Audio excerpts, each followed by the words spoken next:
अर्थात प्रोनाउन। परिभाषा देखते हैं। संज्ञा की जगह प्रयोग होने वाले शब्दों को सर्वनाम कहते हैं। उदाहरण वह, उसने, उसका, उसे आदि। जैसे राजू घर आया, उसने खाना खाया, वह खेलने गया। यहां पर राजू संज्ञा है, उसने सर्वनाम है, वह सर्वनाम है। सर्वनाम के 6 भेद होते हैं। पहला, पुरुषवाचक सर्वनाम पर्सनल प्रोनाउन। निश्चयवाचक सर्वनाम डेमोन्स्ट्रेटिव प्रोनाउन। अनिश्चयवाचक सर्वनाम इंडेफिनिट प्रोनाउन। प्रश्नवाचक सर्वनाम इंट्रोगेटिव प्रोनाउन। संबंधवाचक सर्वनाम रिलेटिव प्रोनाउन और निजवाचक सर्वनाम रिफ्लेक्सिव प्रोनाउन। पुरुषवाचक सर्वनाम। पुरुषवाचक 3 प्रकार के होते हैं। उत्तम पुरुषवाचक, जैसे मेरा नाम कविता है। दूसरा, मध्यम पुरुषवाचक, उदाहरण आप कब आएंगे। तीसरा, अन्य पुरुषवाचक, जैसे वे आपस में लड़ रहे थे। पुरुषवाचक सर्वनाम मैं खाना खा रहा हूं, तुम आज बाजार नहीं गए, देखो वह जा रहा है।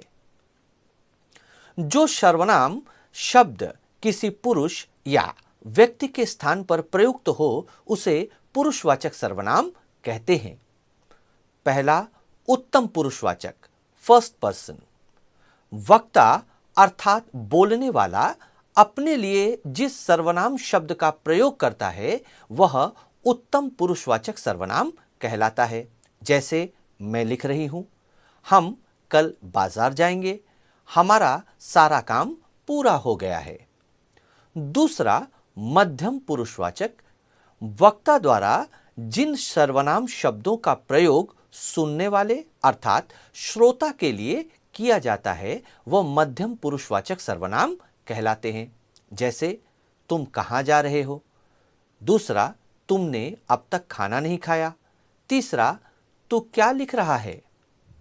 विशेष, आप शब्द का प्रयोग बड़ों के प्रति आदर प्रकट करने के लिए किया जाता है। तीसरा, अन्य पुरुषवाचक थर्ड पर्सन। वक्ता मध्यम पुरुष के अतिरिक्त अन्य व्यक्तियों के लिए जिन सर्वनाम शब्दों का प्रयोग करता है उन्हें अन्य पुरुषवाचक सर्वनाम कहते हैं। जैसे उसे अपना कार्य पूरा करने की आदत है। दूसरा, वह अच्छा खिलाड़ी है। तीसरा, उन्होंने भोजन नहीं किया। दूसरा, निश्चयवाचक सर्वनाम डेमोन्स्ट्रेटिव प्रोनाउन। जो सर्वनाम शब्द किसी व्यक्ति अथवा वस्तु की ओर निश्चय पूर्वक संकेत करे वह निश्चयवाचक सर्वनाम कहलाता है। जैसे सामने जो वो बगीचा है वह हमारा है। दूसरा, राम का विद्यालय वह नहीं यह है, यह मेरी पुस्तक है। इसी बच्चे ने पदक जीता है। तीसरा, अनिश्चयवाचक सर्वनाम इंडेफिनिट प्रोनाउन। जो सर्वनाम शब्द किसी व्यक्ति, वस्तु अथवा घटना का निश्चित बोध न कराए वह अनिश्चयवाचक सर्वनाम कहलाता है। जैसे पहला, बाहर कोई खड़ा है। दूसरा, मैं किसी से कुछ नहीं कहूंगा। तीसरा, लगता है कुछ हुआ है इसलिए बाजार बंद है। चौथा, प्रश्नवाचक सर्वनाम इंट्रोगेटिव प्रोनाउन। किसी व्यक्ति, वस्तु, घटना आदि के संबंध में प्रश्न का बोध कराने वाले सर्वनाम शब्द प्रश्नवाचक सर्वनाम कहलाते हैं। जैसे यह कप किसने तोड़ा। समारोह के मुख्य अतिथि कौन हैं। आप यहां क्यों आए हैं। आपको हमसे क्या चाहिए।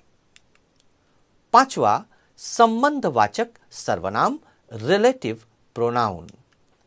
जो सर्वनाम शब्द वाक्य में आए दूसरे संज्ञा या सर्वनाम शब्दों से संबंध बताते हैं वह संबंधवाचक या सार्वनामिक सर्वनाम कहलाते हैं। जैसे पहला, जिसने चोरी की वह पकड़ा गया। दूसरा, जो मेहनत करेगा सो फल पाएगा।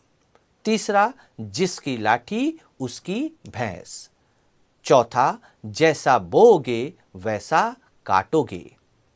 निजवाचक सर्वनाम, रिफ्लेक्सिव प्रोनाउन। निज अर्थात अपना। वाक्य में जिन सर्वनाम शब्दों का प्रयोग कर्ता के साथ अपनेपन का बोध कराने के लिए किया जाता है वे निजवाचक सर्वनाम कहलाते हैं। पहला, मैं अपने आप पढ़ाई करता हूं। दूसरा, मैं अपना कार्य स्वयं करता हूं। तीसरा, गांधी जी अपना कार्य स्वयं करते थे। और चौथा, हमें अपना कार्य खुद करना चाहिए।